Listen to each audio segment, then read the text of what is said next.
The Denver Broncos are certainly looking for a running back. That's why we're here. Cecil, Lammey, Andrew Mason. It's orange blue today with a special guest and a special running back to talk about. Because we talk about the early running backs, Mace.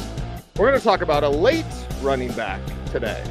A late running back who, in the eyes of our guest, and I would argue the eyes of you as well, Steve, maybe he should go earlier, but you're talking about value, might be the best value in the draft, because if you don't go running back in round one, and the draft cards may not fall for the Broncos to go running back in round one, what are other options? What's another direction they could go in? What could be the needle to thread if they don't go running back in round one? Well, could it be the guy that you see pictured right there, Tahj Brooks? Cecil, you're a fan, and the guy who's right there in the center of your screen, the esteemed Matt Waldman, author of the Rookie Scouting Portfolio. If you've got some time to read and you want to check out more than you could ever possibly want to know about running backs, quarterbacks, wide receivers, tight ends in the NFL draft, not only to know for the draft, but to know for your fantasy teams this year, check it all out.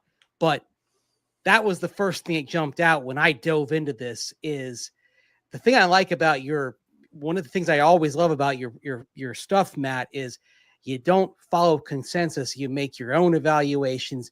As Sean Payton would say, you don't follow the draft bus, and you've got a higher evaluation on Tahj Brooks than basically anyone out there in the draft community.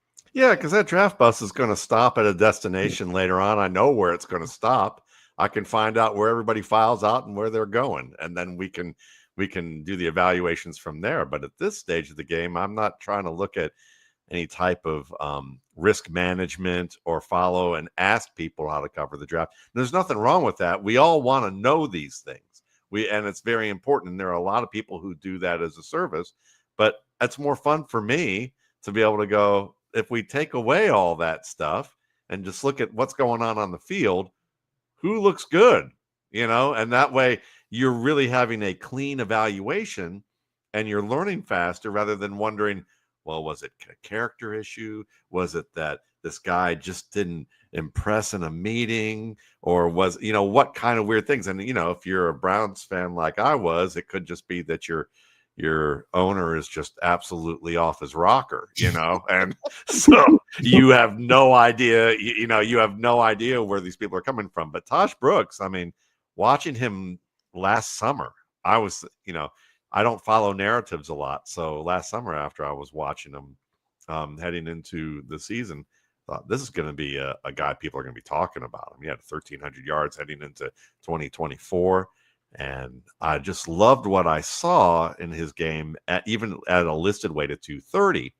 And I've had some experience liking a back who's about 230 pounds, who lost a good bit of weight in his second year. And even in his first year, I thought he looked strong. It's just that his offensive line at Pittsburgh was injured. David DeCastro, a former first-round guard at Stanford, had a torn ACL. There are a number of guys that weren't playing well. And people were like, he's kind of slow. Don't know what we feel really about him. Second year, 15 pounds lost and a little bit quicker. But you could see even at Michigan State, you look at his metrics, and he had great 20 shuttle, great 3-cone drill. And so when I watch Tahj Brooks, I see this footwork, the ability to press the crease. I'd nickname him Lemonade, because if you watch Texas Tech, that offensive line basically is a lemonade stand, and the opposing defense is literally a lemon grove, just chucking lemons into the backfield. And Brooks was able to mitigate losses, and the top backs mitigate losses. They turn situations into either lesser losses that keep the playbook open or into gains. So, Frank Gore isn't very popular among fantasy people in recent years because it ruined all those fast backs like Marlon Mack and Kenyon Drake, who'd come in and everybody was excited to see 60-yard runs, but the coaches kept Gore in the game because he could turn potential 3-yard losses into, 4-yard gains. Or I watched Anthony McFarland once in Pittsburgh run a play and lose like 7. And I thought, I wonder what Frank Gore would do. And I watched the play, first play of the game at the 4:00 game, and I had it taped, and it was against the Chargers, and he was with the Jets. It was the same exact play that McFarland ran. I mean, it was just eerie, and he turned it into a 15-yard gain just because he understood the scheme. He has good footwork. He can understand when he should take chances and when he shouldn't, because running backs process more closer to quarterbacks than you expect, because the closer you are to the middle of the field, the more you have to process and understand about what scheme you're running, what field position you have, down and distance, and when you should take a chance and when you shouldn't, and also what foils the play based on what the defense is doing, so that you can manipulate and, kind of creates good situations. Tahj Brooks does all of that. So when he ran at the combine, I was thinking, if he's anywhere near Frank Gore or Le'Veon Bell in terms of the ability with 20 shuttle and 3-cone drill, then that's going to be an accurate assessment on my end from what I've seen on tape. And sure enough, all three had very similar scores in those two areas, the 3-cone drill and the 20 shuttle. And then you just add in the fact that this dude actually understands how to punch defenders at the point of attack, box defenders as a blocker, and that he's a pretty darn good blocker, like promising, could become a starter by the end of the summer if he doesn't have any type of diagnostic issues that just plague him. I think he could improve fast as a blocker. He's already one of the better ones. And on top of that, you watch him beating people downfield one-on-one on wheel routes. You're probably not going to see that in the NFL, but you know that he can track the ball like that. It's like Chris Brooks with the Packers, who, when he played with BYU and Cal, he was beating people on wheel routes, but you knew that they're not going to run that for him in the NFL. It doesn't have that level of speed. But that 4.52 speed that he showed at the combine after losing about 15 pounds, maybe that's why he did it. But you can see that he can run around you, run through you.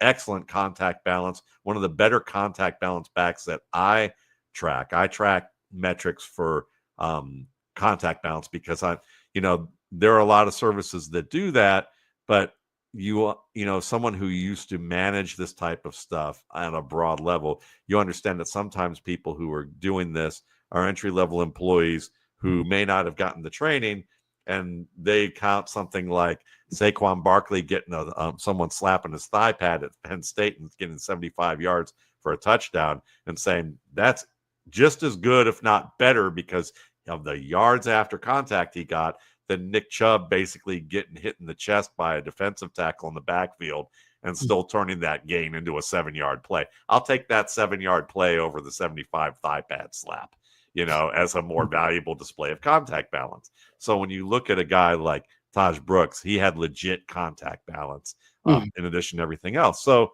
all he's lacking is the blinding speed, but that's an overrated part of running back play. You can get that with other guys, maybe a little bit later, use them in space.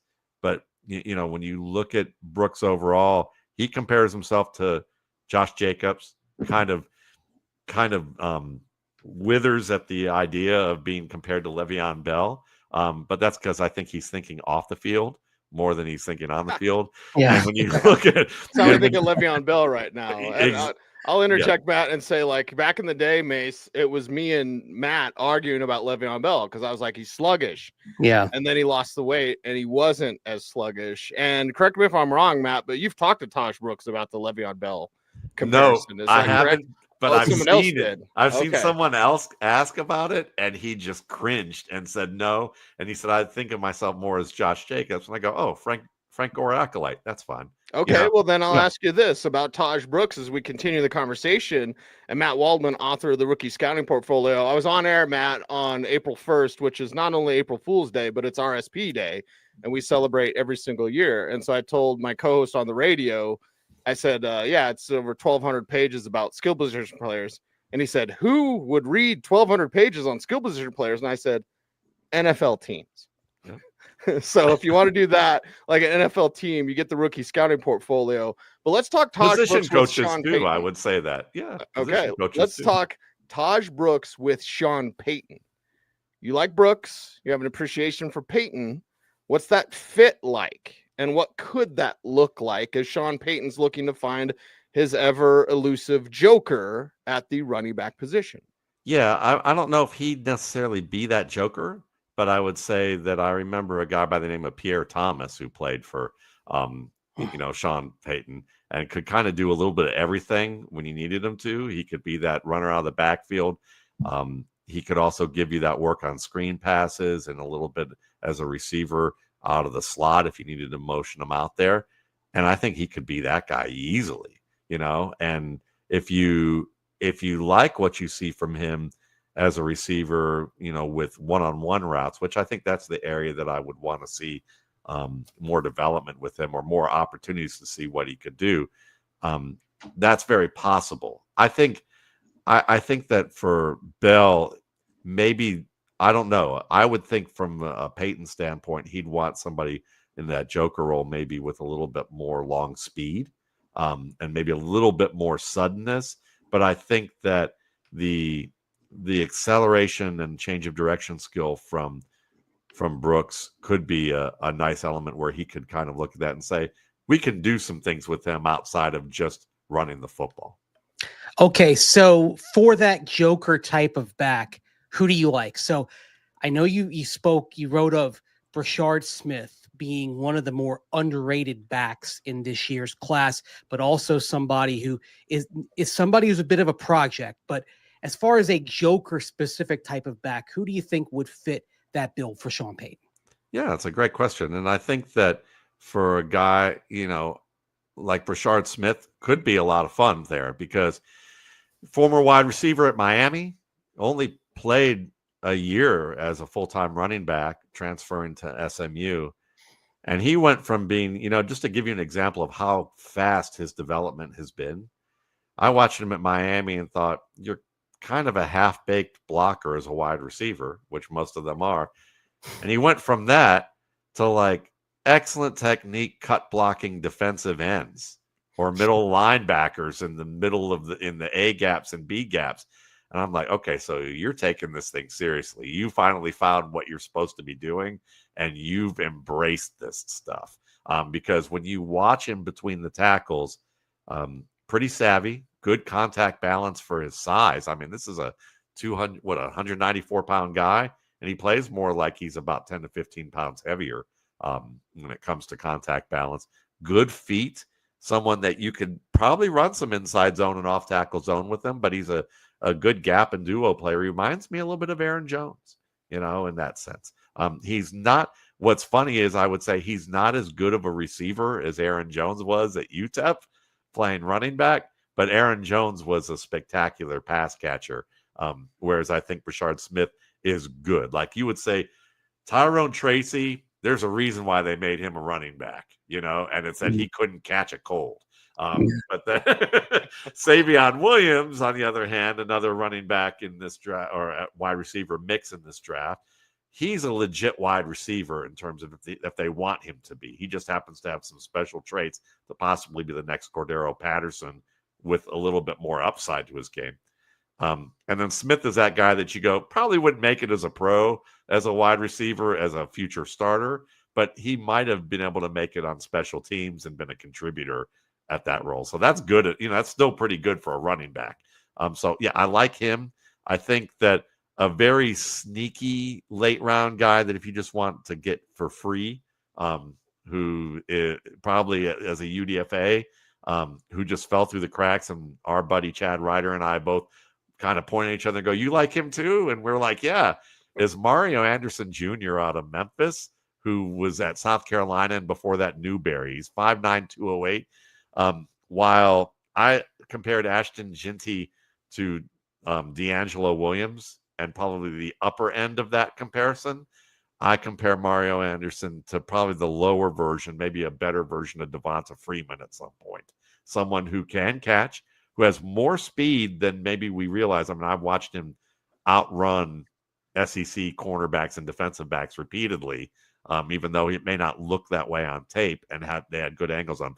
Very, very savvy, kind of moves a little bit like CJ Anderson did as a runner, a guy who I kind of compared as the low end version of Tahj Brooks.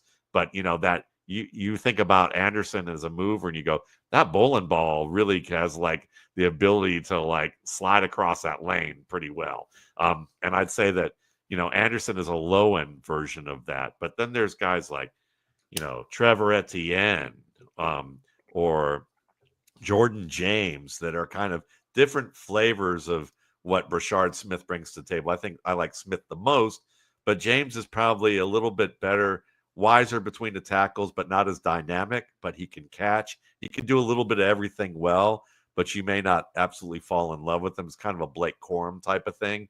And then Trevor Etienne is that guy who was absolutely electric at Florida. And then at Georgia, maybe just was still very good, but just didn't put up quite the numbers a lot of people loved from him. Maybe he could give you that, that Kevin Falk type of vibe, maybe a low end version of Jahmyr Gibbs at certain points. Woody Marks is another one in that role that you can see fitting into that, where you like the pass catching, but there's some skill between the tackles there for them, even though they aren't big dudes. Okay, Matt Waldman, author of the Rookie Scouting Portfolio. You got to get it, mattwaldman.com. Of course, you follow him on all the social networks there as well. Let's talk tight end, Matt, because Evan Ingram's here. Got him in free agency, of course. Everyone's excited, but how about you get excited about this tight end class? Because it's really good as well. So with Sean Payton in mind, not in the first round, although it might be Colson Loveland at 20, who knows? But are there, that second tier, your Terrence Fergusons, your Harold Fannins, is there someone that stands out to you that you'd say, you know what, I'd like to see this guy with Sean Payton at tight end? Sure. I mean, fantasy players might not feel that way with Evan Ingram in there right now, but I would say from a pure football standpoint, with Evan Ingram, if you feel like that you want someone to match what Ingram does and eventually replace him, then I'd say Harold Fannin's a nice pick, because there's not much, after the combine, people were kind of down on him because of the speed. But when you look at, again, the 20 shuttle and 3-cone drill, it's nearly identical to Sam Laporta. And when you watch what he does, it's nearly identical to Sam Laporta. Maybe Laporta's a little bit more of a rugged runner, but the route running with Fannin is pretty darn good. He can make plays in the middle of the field, and he's pretty quick and savvy in his own right. I would say if you want a little bit more of a blocker, or you're not sure what you want, maybe you're like, tight end is such a wide range of what you could do that we're not sure what we want from a player. Let's just see what he can provide us, and then maybe we can have him lean towards one area more than another. Thomas Fidone II of Nebraska, I'm a fan of. He was probably playing more like 255, 260 at Nebraska. And when you watched him there, you could tell he's a good inline blocker, which is something that maybe Evan Ingram doesn't offer as much of. And he's a good short area receiver who has good feet, the ability to really make sharp breaks, but also make the first man miss. And he's rugged enough to make people, miss tackles. But he came to the combine at about 241, 243, somewhere at that range. Ran a pretty good 40 for a tight end. He showed the short area quickness and acceleration. And you wonder whether he did that because he tore an ACL earlier in his career and maybe wanted to play lighter, or he's going for the money because he knows that the earlier you're drafted as a tight end, it's because you can catch the ball, which he can do very well. So if you want to put him as more of an H-back, who is a good blocker as an H-back, he's sneaky good, but he gives you that range of versatility that, say, Keenan Allen gave at wide receiver earlier in his career, where if you wanted the deer quick Keenan Allen in the slot, you have him lose weight. If you want him to be more of a big flanker who can make catches at the boundary and overpower people, have him in the weight room for a little bit. So that's not a bad option. My favorite player who I think will drop to that second tier is Mason Taylor out of LSU. I'm a very big Mason Taylor fan.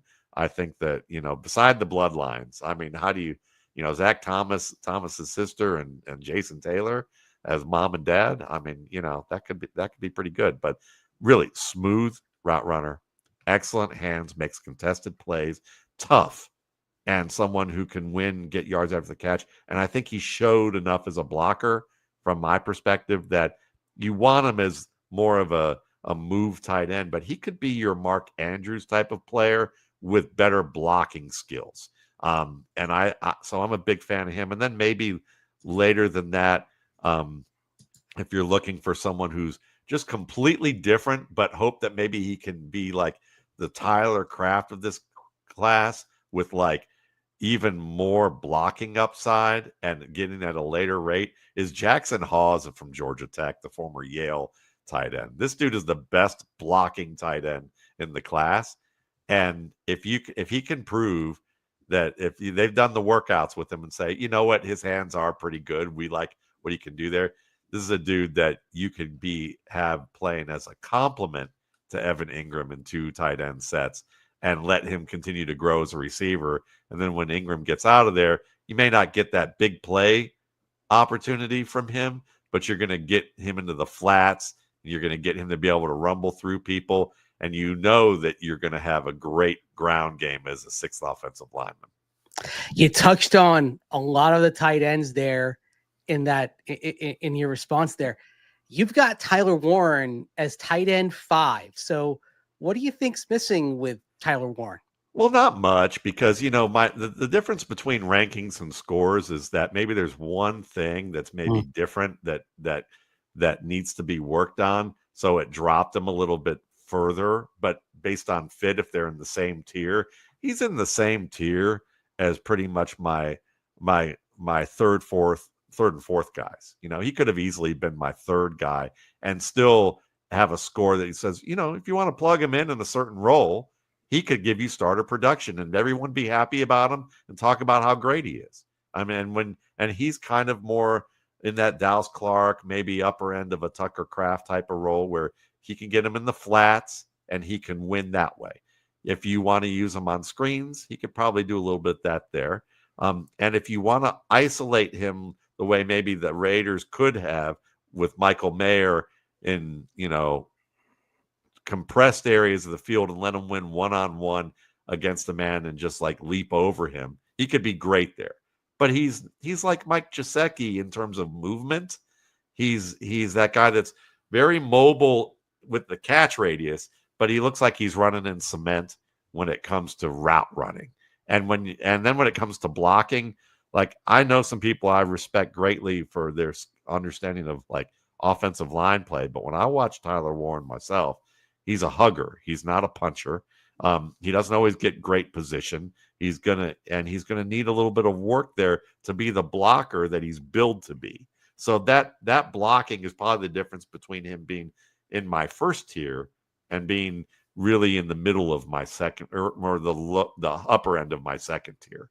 And that's where he is the upper end of my 2nd tier. So I like him. I just don't love him for not knowing where he's going to go. I'm trying to write these guys up for all the possible places they could go. So when I look at a Colston Loveland or a Mason Taylor, I go, they can go a lot of places and do well. Tyler Warren, I go, not as many places, but he could do very well and maybe do better than the first 2 guys in the right spot. But I don't know if that spot's going to happen for him. Because when I talked about, Sam Laporta a couple years ago, I had him ranked high, but I said the downside with him is that he could wind up on a team where the GM and the coach aren't on the same page, or the owner's not on the same page with them. And somebody goes, I want someone who's going to make a splash, and I'm going to pick that guy. And the coach is like, I told you I needed a blocker. So you're not going to listen to me? Fine. We're going to go ahead and draft this guy, and I'm going to tell him to add about 25 pounds of weight or another 10 to 15 pounds of weight, whatever it is. And now he's a slow, useless version of what he did best. And I can go back to my staff and my bosses and say, see, I told you not to draft a guy like this. He can't play. He can't do what I'm asking him to do in my offense. And it sounds crazy, but I literally got feedback from scouts laughing when they read the Sam Laporta part. And they said, you have no idea how often that happens in rooms around the league. So I'm glad that you mentioned that. So Warren probably could end up in a situation like that because he's big enough to be an inline blocker, but he's also shown what he can do with his hands. But, Penn State is one of those teams that they've done a good job of recruiting tight ends and getting guys who can do certain things really well. but they're often billed as like the next Gronkowski. There's no next Gronkowski. You know, there's not. There's Gronkowski, there's Kittle, there's, you know, Gonzalez and Kelsey, you know, and they're all different flavors of tight ends. But Gronkowski's the closest thing that we are probably going to see to a complete tight end. I would bet for at least the next 10 to 15 years. And maybe one more comes out there, but good luck on him staying as healthy as Gronkowski did. As our buddy at Football Guys, Adam Harston, would say, they're unicorns, and asking them to do all of that at once is a surefire bet that you've got a 3.5-year career. He is Matt Waldman, author of the Rookie Scouting Portfolio. One more round for you, Matt. We appreciate your time as always. He's a storyteller, ladies and gentlemen, and well, there's groupthink and draft analysis, and then there's the year-long process. I really want to emphasize that to people, Matt. Like, you're not jumping in January like I do. You probably starting on next year's class, but you go through months of film study, and again, talking to people around the league, people that you trust, people that buy your guide for your information. You check it out, mattwaldman.com. Let's talk Bo Nix. Just rewind. What did you get right? What did you see and what you liked about Bo? We talked about him last year and the way that he played this year in his rookie season for the Broncos. What did you hit? What did you miss? What did you think of Bo based on pre-draft and now?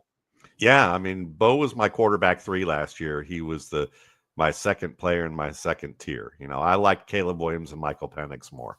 But Bo Nix had nearly a grade, like he was on the cusp of a grade that I usually give to guys. I go, I think they could probably handle more systems than not in the first year and not completely, like, you know, get lost.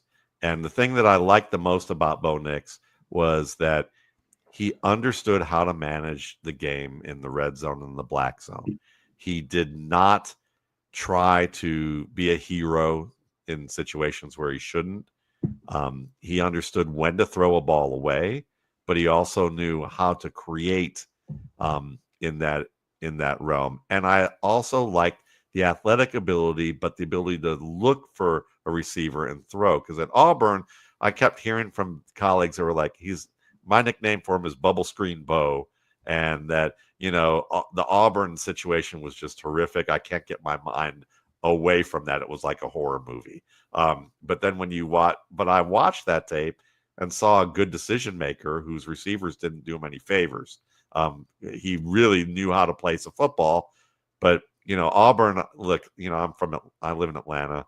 I would joke that Auburn is that place that, like, all the great athletes go to, but they're the great athletes who are kind of the wild children who some of them get their games together. The others, you're like, wow, if they could only just turn that switch on or have a summer like really working at this thing, you'd have something. You know, I don't want to call them Alabama rejects because they play Alabama really well, but but I'm sure Alabama says that about Auburn players. You know, so Auburn's a tough team, but their offense has been kind of basic over the years. When he went to Oregon, you know, you started to see more of that middle of the field accuracy, the ability to create. I think what I didn't, you know, and this is just kind of not even in a scouting report, it was more just like a narrative kind of intangible thing. The thing that I enjoyed the most this season was seeing Bo Nix get in Sean Payton's face as a rookie and defend his position and get heated, because that told me right there that he was not intimidated by his coach. He was a battler, and that he was someone that wants to get things right and wants to win. And when, you know, he didn't go on social media and whine. He wasn't a pouter or anything like that. He just told Payton what he thought, and Payton totally respected it because he comes from that Bill Parcells school of, like, if you're working and you're doing your job and we're in the heat of battle and you're going to tell me to go shove it, you know, in a moment, that's fine. I mean, you watch Tom Brady, you know, to me, I mean, Josh McDaniels, who, you know, we all know basically ruined Jay Cutler from the moment he stepped into the building, according to Todd Sunquist, doing that show with him years ago. I look at Josh McDaniels, and you'd see what Tom Brady would do routinely with Josh McDaniels. I'm surprised that Josh McDaniels didn't go to social services to see if maybe that they could have someone come into come onto the sideline to separate them. But no, seriously though, the probably a bad joke, but at the same time, I would say the fact that Bo Nix can be that kind of a leader and a vocal leader and garner that respect early and not wilt like a wallflower rookie was the thing that I didn't expect him to have, and he had that. Yeah, it was the contrast between him and Russell Wilson the year before, when Russ just kind of stood there and then Bo kind of barked back. I mean, that's what Sean wants. Like, he wants the quarterback that's going to battle back, that's going to chirp back at him. I have to, before we go, I've got to bring up Ashton Jeanty. There's actually a clip floating out there in social media today where Ashton Jeanty says the team that has been in the most contact with him has been the Denver Broncos. And in your first paragraph, when you break down Ashton Jeanty, you compare him in one way to Jim Brown, Walter Payton, Barry Sanders, Adrian Peterson, and Marshawn Lynch. You compare him in play stamina. I mean, when you throw those names out there, that got my attention. I mean, that's a hell of a lead right there. So Jeanty, what sets him apart? And even though there is the value, there's a lot said about draft value of running backs. If you're the Broncos with this emerging young quarterback on a rookie contract, is Jeanty worth an audacious move up the draft board to trade up for as maybe a piece that gets the Broncos to a higher level, kind of like Saquon did for the Eagles this year? Yes. And I don't say that very often, but yes, wow. Because the Broncos, I think, are in position to get a weapon like him, and that they could make good off of him. Maybe the offensive line isn't perfect, and maybe they've got some work to address with that. But I don't think I don't think they would be putting the cart before the horse too badly there with a guy like Jeanty, especially with the weapons that they have. And when I talk about play stamina, I mean, I comped him. People are comping him to LaDainian Tomlinson and folks like that.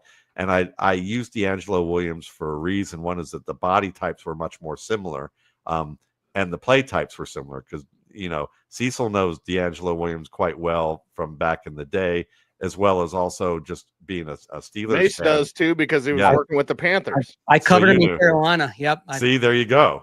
Yeah. So you knew. I mean, you have a guy who's stronger than he looks. Yep. Very good low center of gravity. Excellent movement. No one ever really gets a great shot on him. So when you watch the first time, you go, wow, that defensive tackle just slid right off of him and delivered a big hit. And then you watch it like 5 times and you go, he never really got a shot on that because Jeanty was just like D'Angelo. Yeah. Just like D'Angelo. So they know how to initiate contact. They've got that curvilinear speed to be able to bend around obstacles, but he also can make those hard cuts. But the run stamina, comparing him to the all-time greats, was the thing, because I remember watching him and going, okay, he's good. He's probably very good. Maybe he's like Dalvin Cook good. I was thinking that the first time I watched him and started studying him. And then as I've got through more and more tape, what I kept noticing is he's like carrying the ball 20, 22, 23 times. And he's had multiple carries where he's broken through the line. And it's not just like Tevin Coleman getting like a big runway and outrunning everybody and nobody touching him at Indiana. This is a kid who's like making multiple men miss, running through reaches, wraps, and hits within the first 15 yards of the box, and then breaking through into the open field, and then somehow someone catching up to him from across the field, and him being able to cut back inside and show the same kind of quality and intensity of movement and power and agility that he displayed at the beginning of the run. And I remember thinking, well, who's the last back I've seen be able to do that consistently, where maybe he's moving a little slower because he's carried the ball a lot, but he's like that boxer in the late rounds who still has more in his tank than the guy he's facing. And I thought Marshawn Lynch. Marshawn Lynch was that guy that he looked like he was running slow, or it was the same pace from the beginning of the run to the end of the run. And you look at all those Beastquake runs that he had, and that was what made him special. And then I started looking back at other backs, and all the ones you mentioned, I'm like, they all had that quality, no matter what size, no matter what you led with power like Campbell and Brown, you had that at the end of the play as you did at the beginning. If you had that, quick agility like Jamal Charles or Barry Sanders, they could do that at the end of the play just as much as they could do at the beginning. And Jeanty gives you a little bit of everything in that respect. So that's what I think sets him apart from every back in this class, and maybe every back that I have seen in several years. Wow. Well, there you go. Wow. Just make it happen. Sean Payton, please move up in this draft. Please move up in this draft. All right. He's Matt Waldman. He's officially awesome. You can check him out on mattwaldman.com and get that rookie scouting portfolio. When Mace got his hot hands on the RSP, Matt, he was just like, we have to talk to Matt again. Yep, have to. Beautiful. I love it. We do a lot of hype on the RSP and a lot of buzz about it, but I'm telling people, the best way to make people think you're lying is to tell them the truth. And the truth of the matter is that most people who get it literally exclaim and curse, like, I can't believe that someone's as crazy to do this, and I'm here for it. And then the second one is I'm here for it as a lifetime subscriber. And then I usually get emails after that, like, you should charge more. So I know it sounds like used car salesman type of stuff, but Cecil knows me well. I'm pretty direct, and I don't lie. So it's the best thing I do in this space. And if you like detail and you want to learn about football at those four positions, you're going to get your money's worth. It makes me take a second look at these guys, because all of a sudden it made me take a second look at Tahj Brooks. Like, I went back and watched like 2 hours of Tahj Brooks after reading the report, and I'm like, oh, okay, I did miss something. That's the whole thing. It makes it, and that's what it does. It opens your eyes. Like, it's a different perspective. And again, that's what I really respect about you, Matt, is like, you don't follow consensus. Like, no one else has Tyler Warren as tight end 5. Right. And you've got a very comprehensive explanation as to why.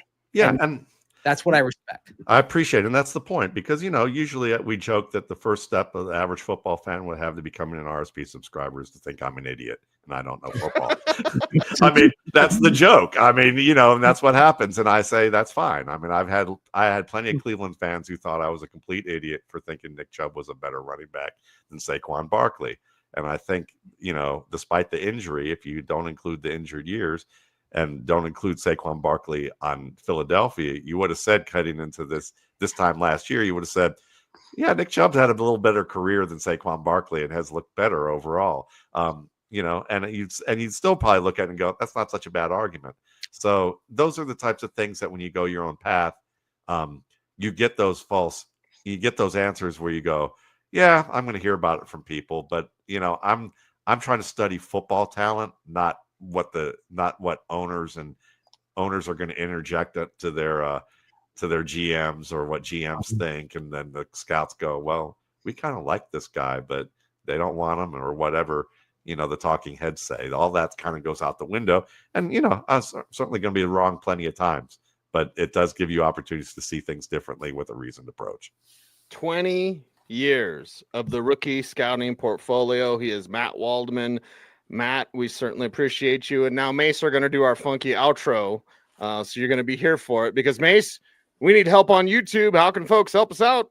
Like, comment, share, subscribe, hit that notification bell, so that you never miss a vid. That's right. He's Andrew Mason. You follow him on all the socials at Mace Denver. I'm at Cecil Lammey saying OBT's BFD. Thanks to Matt Waldman. Stay tuned, and would you please